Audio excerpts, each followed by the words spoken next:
Hoje, apresentaremos um tema que abala os alicerces da Igreja Conciliar: o controverso e, ouso dizer, revolucionário pontificado do Papa João Paulo II. Nosso foco será o livro Pedro, Tu Me Amas?, escrito por Daniel Leroux, que foi inserido como um capítulo do livro A Revolução em Tiara e Capa. O capítulo que discutiremos expõe, com uma franqueza chocante, o papel central de João Paulo II nessa transformação drástica da Igreja. Este texto, que compõe um capítulo crucial do livro A Revolução em Tiara e Capa, não é apenas uma análise, é um dossiê sobre o pontificado de João Paulo II, escrito por Daniel Leroux, a pedido de Dom Marcel Lefebvre, quando Leroux era seminarista em Écône. Para entender a importância deste livro e a análise feita por Leroux, precisamos primeiro considerar o contexto histórico. Vamos começar com uma profecia surpreendente do cardeal Pacelli, que mais tarde se tornaria o Papa Pio XII.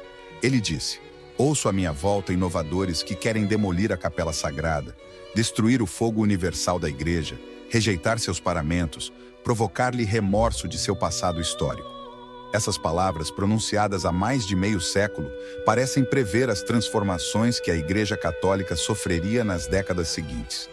Nos 25 anos anteriores à publicação do livro Pedro, Tu Me Amas?, a Igreja Católica passou por profundas mudanças. O Concílio Vaticano II, iniciado em 1962, trouxe uma série de deformações que afetaram a liturgia, a teologia e a relação da Igreja com o mundo moderno. Neste contexto de mudanças dramáticas, o Papa João Paulo II assumiu seu pontificado em 1978. Seu pontificado, que durou até 2005, foi marcado por uma série de ações e declarações que geraram perplexidade nos fiéis. O capítulo Pedro, Tu Me Amas? Está dividido em 3 partes principais, cada uma focando em um aspecto diferente do pontificado de João Paulo II. O Papa da Transformação. Esta seção examina a formação de João Paulo II, sua relação com seus predecessores e sua interpretação do Concílio Vaticano II. João Paulo II e a ordem sobrenatural. Aqui, o autor analisa a abordagem do Papa em relação a outras religiões e confissões cristãs, bem como sua visão sobre questões teológicas. João Paulo II e a ordem natural. Esta parte se concentra nas posições do Papa sobre questões sociais, políticas e sua relação com organizações internacionais. Ao longo do livro, Leroux compara constantemente as ações e declarações de João Paulo II com o ensinamento tradicional da Igreja, apresentando suas rupturas. Primeira parte: o Papa da Transformação. A primeira parte do capítulo revela uma verdade perturbadora. O Papa João Paulo II não foi o defensor da tradição como muitos acreditavam, mas um agente de mudança radical na Igreja. Leroux expõe como a formação de Karol Wojtyła foi profundamente influenciada por filosofias modernas incompatíveis com o catolicismo tradicional. Ele argumenta que João Paulo II não apenas aceitou as controversas reformas do Concílio Vaticano II, mas as interpretou de maneira ainda mais radical que seus predecessores. O autor revela como João Paulo II promoveu a liberdade religiosa, contradizendo séculos de ensinamento católico ao colocar todas as religiões em pé de igualdade. Implementou a colegialidade que enfraqueceu a autoridade papal tradicional, diluindo o poder do vigário de Cristo. Engajou-se em um ecumenismo sem precedentes, uma traição à fé católica, ao sugerir que a Igreja Católica não é a única verdadeira Igreja de Cristo, estando em pé de igualdade com as falsas religiões. Leroux argumenta que o pensamento filosófico e teológico de João Paulo II representou um rompimento radical com a tradição escolástica, incorporando elementos do personalismo e da fenomenologia, que são incompatíveis com a doutrina católica tradicional.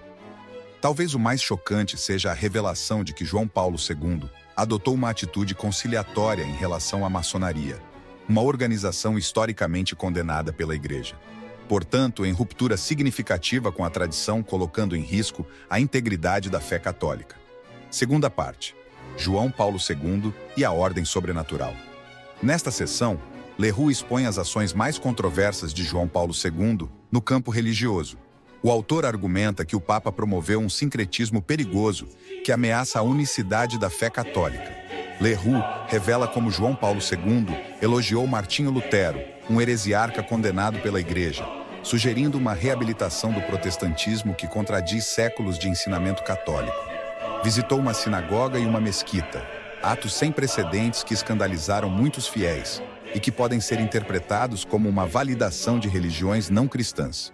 Organizou o Encontro Interreligioso de Assis em 1986, onde religiões pagãs foram colocadas em pé de igualdade com o catolicismo, em uma clara blasfêmia.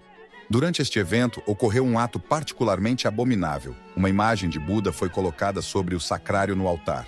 Esta ação chocante, que permitiu a profanação de um local sagrado católico com um ídolo pagão, foi uma grave ofensa à fé católica e uma violação direta do primeiro mandamento. Promoveu uma forma de inculturação, diluindo a fé católica em um sincretismo cultural perigoso.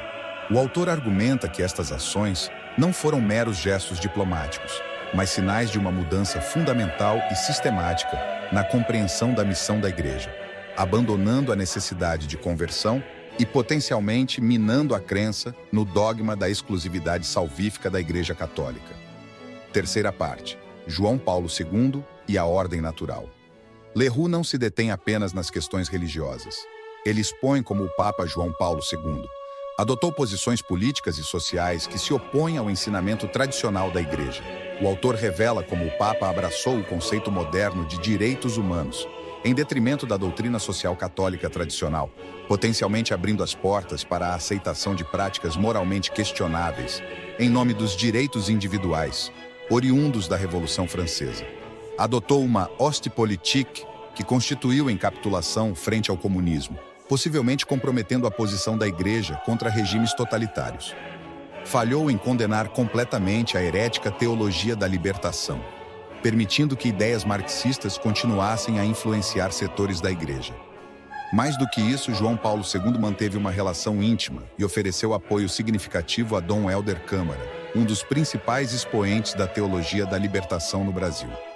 Apesar das suas críticas, João Paulo II recebeu Dom Helder no Vaticano em diversas ocasiões, elogiou publicamente seu trabalho e chegou a chamá-lo de irmão dos pobres. Em 1984, quando Dom Helder completou 75 anos e deveria se aposentar conforme as regras da Igreja, João Paulo II estendeu seu mandato como arcebispo de Olinda e Recife por mais 2 anos, demonstrando clara aprovação de sua atuação. Ao manter relações próximas e apoio a Dom Helder Câmara e outros teólogos da teologia da libertação, João Paulo II permitiu que a influência marxista continuasse a se infiltrar em importantes setores da Igreja, especialmente na América Latina.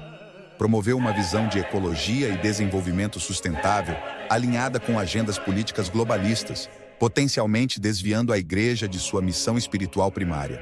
Leroux argumenta que estas posições representam uma ruptura radical com o magistério tradicional da Igreja e potencialmente abrem caminho para uma secularização ainda maior do pensamento católico.